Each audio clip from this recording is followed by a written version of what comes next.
JTBC의 헛발질에 관해서 얘기를 해보겠습니다. 저는 이거 JTBC 그 해당 기자가 후속 보도를 제대로 하지 않으면 곤욕을 치를 만한 기사라고 봅니다. 예. 어제 뉴스룸이 보도한 강경화 외교부 장관 후보자 측의 기획부동산 매입 의혹 보도와 관련해서 오늘 외교부는 정정 보도를 요청했습니다.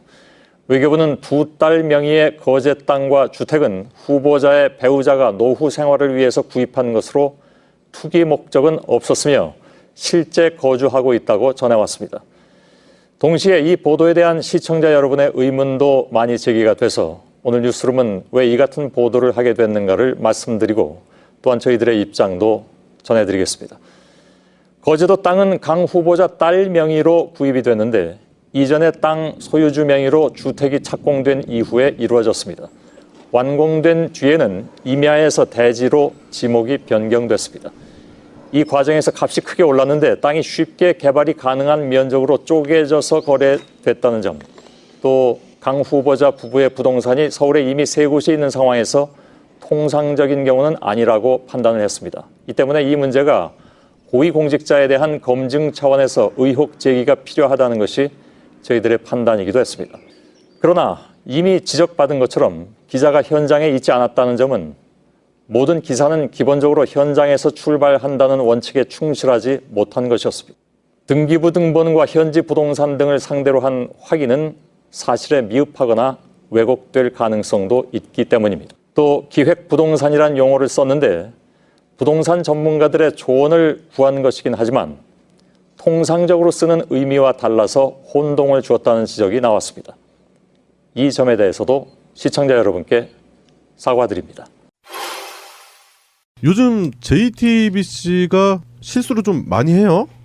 네. 왜 그런지 모르겠네요, 이게. 네, 그러니까 단순 실수라고 보기에는 고의성도 보이는 그런 실수이기 때문에 네. 수많은 시민분들이 관련해서 분노를 많이 하시더라고요. 촛불 전국을 이끌었던 언론이라고 하면은 JTBC를 단연컨대 꼽을 수 있잖아요. 네. 그래서 타블렛 PC 보도부터 해가지고 수많은 의혹에 대해서 심지어는 덴마크에 있는 정유라를 추적하는 그런 기염을 토하기도 했었던 JTBC라서 그런지 그 실망감이 오히려 증폭이 돼서 나타나고 있다 그런 생각이 듭니다. 일단은 김광진 김일성 종합대학. 근데 이건 애교 수준인 것 같긴 한데. 단순 자막 실수라고 해서 네. 뭐 정정 보도도 하고 사과도 했는데 네. 이거 김광진 의원이 생각할 때는 기분이 좀 나쁘죠.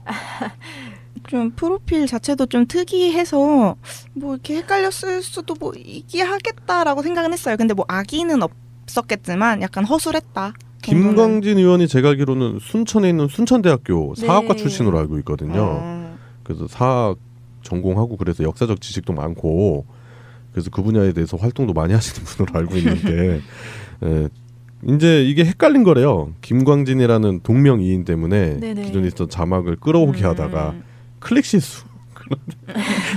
JTBC가 하는 실수라고 보기에는 너무 허술했어요. 어줍잖아. 네. 근데 뭐 김광진 씨도 그냥 뭐 고의성이 있었다 생각하지 않고 하필 또 김일성 대학이라서 또 괜히 좀 문제 생기지 않을까 걱정을 하시더라고요. 그 김광진 의원이 그래 쿨한 부분이 좀 있나 봐요. 그래서 넘어가기로 했는데 요즘 그 소위 말하는 진보 언론들이라고 하는 진보 언론들에 대한 실망감이 크다 보니까 네. 이게 아나필락시스처럼 민감하게 반응을 하는 거예요. 과민 반응이 생기는 거죠. 그렇죠. 이게 또 6월 2일 날 실수가 나간 거잖아요. 네. 그런데 그 5월 31일 날 바로 며칠 전에도 강경화 기획부동산 의혹 네.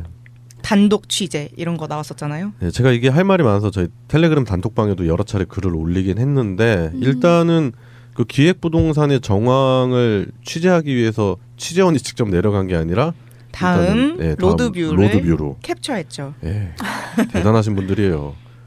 사무실에 앉아서 모든 취재를 마감을 했을 거라고 추정되는 그런 예. 취재였죠. 그래서 그런 부분도 성이 없는 것도 문제잖아요. 일단. 그럼요. 예. 그런데다가 그 컨테이너 하우스를 너무 비하를 하는 바람에 네. 우리나라 컨테이너 하우스에 대해서 로망 갖고 있는 사람 많아요. 예, 제가 집짓기 동호회 밴드를 오랜 시간 동안 활동을 하고 정말? 있는데 그게 제가 노후에 컨테이너 하우스를 꿈꾸고 있거든요.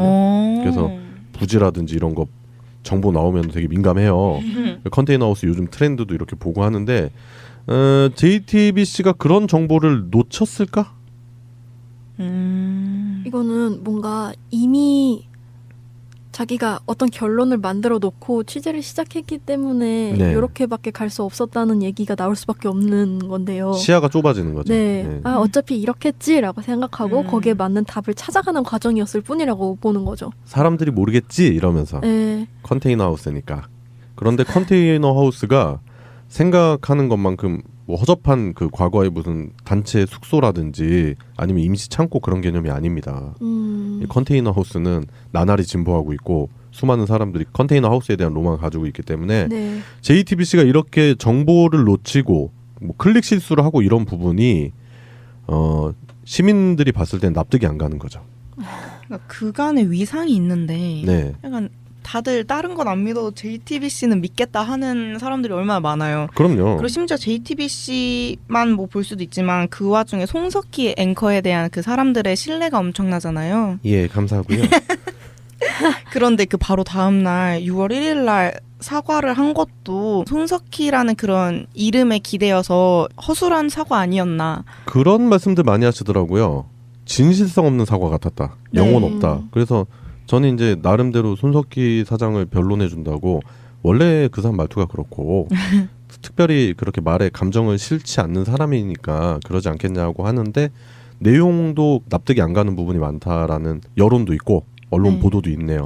그 기획부동산 표현이 통상적 의미와 다른 점을 사과드린다고 했는데 통상적 의미와 전문적 의미가 딱히 다르지 않게 어쨌든 기획부동산이라는 게 악의적으로 기획된 부동산이라는 부정적인 그 말이잖아요. 그렇죠. 사람 먹이려고 만드는 거잖아요. 네, 근데 그거를 통상적인 의미와 달랐다고 하면 어쨌든 그건 기획 부동산이 맞았다라고 얘기를 하는 거잖아요, 거의. 그래서 그런 점이 약간 좀 오보라고 인정을 하지도 않고 뭔가 잘못된 점을 고치려고 하는 게 아니라 어쨌든 그건 기획 부동산이 맞긴 한데 우리가 너무 악의적으로 얘기한 건 아니다. 뭐 약간 이런 식의 사과? 까놓고 말을 하자면은요, 그 손석희의 그 사과는 사실은 나는 사과할 생각이 없다는 그런 뉘앙스예요. 그 기자가 있잖아요. 네. 네네. 그 기자가 그걸 취재해 온 거란 말이에요. 네. 그런데 취재 방법이라든가 그런 거에 대해서는 그 기자의 담당이잖아요. 네. 근데 그 기자가 한 행동에 대해서 나도 사실은 걔가 이상한 거 아는데 네, 내가 걔를 위해서 실드를 이렇게까지 쳐줘야 되냐. 약간 그런 느낌인 거거든요. 박병현 기자님이 오셔서 사과하셔야 될 것 같은데요, 네, 직접. 이거는 어떤 절차를 거쳐서 취재를 했으며 왜 이런 네, 맞아요. 네, 결론이 나왔는지에 대해서 기자가 직접 와서 해명을 해주지 않으면 이해가 안 갈 것 같아요. 그거를 기대하고 있었는데 갑자기 손석희 앵커님 나오셔가지고 얘기하시니까 뭐지 싶었어요. 예. 월급 사정도 사장이고요. 박병현 기자가 그 전에도 써놓은 기사들이 있어요. 네. 그 목록을 볼 수가 있는데 네. 그렇죠. 목록이 되게 좀 저번에도 저희가 사실 다루긴 했는데 진보 언론사에 숨어있는 국민의당이나 안철수 팬들이 있다고 그랬었잖아요. 그러니까 안철수 관련한 얘기 나오면 울컥하는 사람이랑 비슷한 류의 네. 이 사람도 이 안철수에 대한 기사를 굉장히 많이 썼어요. 좋은 쪽으로. 네, 그것도 이제 딱 봐서는 좋다고는 말은 못 하겠는데 네. 가만히 이렇게 딱 보고 있으면은 그 단어 선택이 굉장히 약간씩 미화를 시키는 그런 느낌이 있어요. 뭐 마지막 제도약 승부수, 마지막 외연 확장, 막 이런 거 뚜벅뚜벅 거리면서 뭐 셀프 변신이다 이런 것들을 계속해서 이제 써서 냈고요. 최근에 이제 이낙연 후보 부동산 관련해서도 네, 이 기자가 악의적으로 네. 보도했구나. 약간 악의적으로 과장해서 보도를 했더라고요. 그 손석희 사장이 속으로 지금 이렇게 생각할 것 같아요. 박병현 개새끼.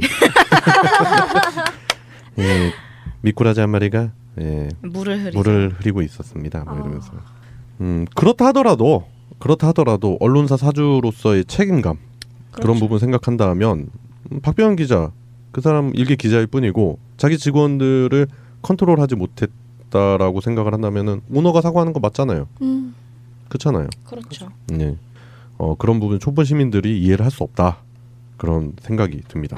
예, 그래요. 촛불 전국을 이끌어갔던 제1 언론 으로 추앙받던 JTBC가 최근 진통을 겪고 있는 얘기에 대해서 한번 재밌는 요소도 좀 추가해서 해봤는데 JTBC가 다시 명예를 회복하려면 물론 그 생각은 들어요. 언론으로서의 역할, 와치독 그런 부분은 진짜로 잘 수행을 해야 되겠지만 그걸 너무 오버해서 자잘한 사건부터 해서 팩트체크가 안 돼 있는 보도를 한다든지 이런 부분은 JTBC가 스스로의 얼굴에 침을 뱉는 부분이 아닌가 싶기도 하고요. 손석희 사장도 여론에서 그 사과의 진실성이라든지 이런 부분에 대해서 문제 제기가 된다면 다시금 한번 생각을 해보셨으면 좋겠습니다. 예, JTBC의 헛발질에 관한 얘기를 해봤습니다.